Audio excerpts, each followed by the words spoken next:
Bonjour, Michel de la compagnie Cubex. Aujourd'hui, je suis ici pour vous présenter le RAVO, son système à l'eau, l'entretien et l'utilisation du système à l'eau. Donc, on va passer ici à l'arrière pour commencer. À l'intérieur du réservoir de gauche, ici, on va avoir le filtreur de succion. Donc, le premier filtreur qu'on va rencontrer. Il va passer ici, il va aller en dessous. Ici, on a la pompe à l'eau qui est directement sur une courroie, sur le moteur. De la pompe à l'eau, on va passer ici à un autre filtreur qui est dans le marchepied côté passager. Donc ici à l'intérieur. Ce filtreur-là doit être vérifié et nettoyé à toutes les semaines, c'est très important. À l'intérieur ici, côté passager encore, sous le plancher, ici on va avoir les trois valves du système à l'eau, donc la buse, les brosses de côté et la brosse avant. On va avoir aussi la sécurité de basse pression. Donc, s'il y a une basse pression dans le système, la pompe à l'eau va être coupée, le système va arrêter. C'est une sécurité. On va passer de l'autre côté.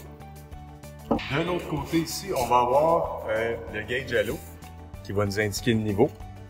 Donc ici en dessous, ce gauge-là, c'est un type flotte. Donc c'est une flotte qui va flotter sur le liquide.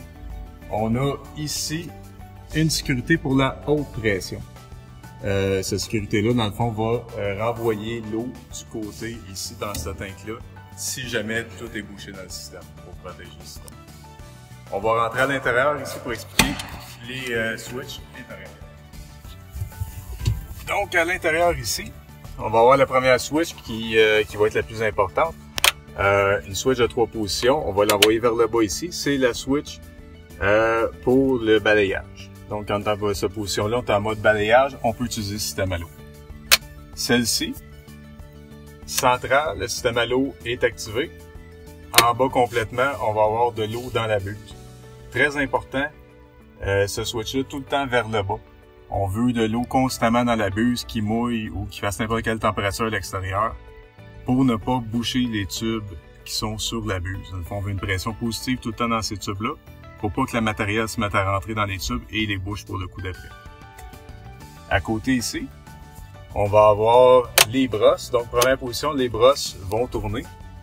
Deuxième position, les brosses de côté vont tourner et on va avoir de l'eau qui va sortir des jets. La troisième ici, la troisième brosse, donc la brosse avant du véhicule. Si je la mets en bas, on va avoir de l'eau sur la brosse avant.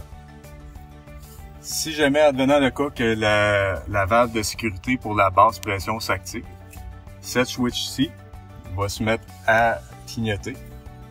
Si elle clignote, on arrête, on remet de l'eau dans le véhicule s'il manque de l'eau. Si on veut resetter le système, le refaire fonctionner, on va la mettre vers le haut pour l'arrêter et après vers le bas pour la repartir. On laisse un petit 1-2 secondes entre les deux fonctions.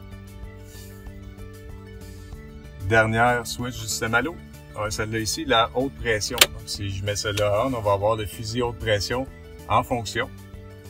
Le fusil haute pression, quand il est activé, il utilise beaucoup d'huile. Dans le fond, il va être over-relief sur le système pour primer la pompe. On va manquer de vitesse sur toutes les autres fonctions. C'est normal, c'est une fonction qu'on fait temporairement, qu'on doit arrêter après. Faut pas oublier de l'arrêter.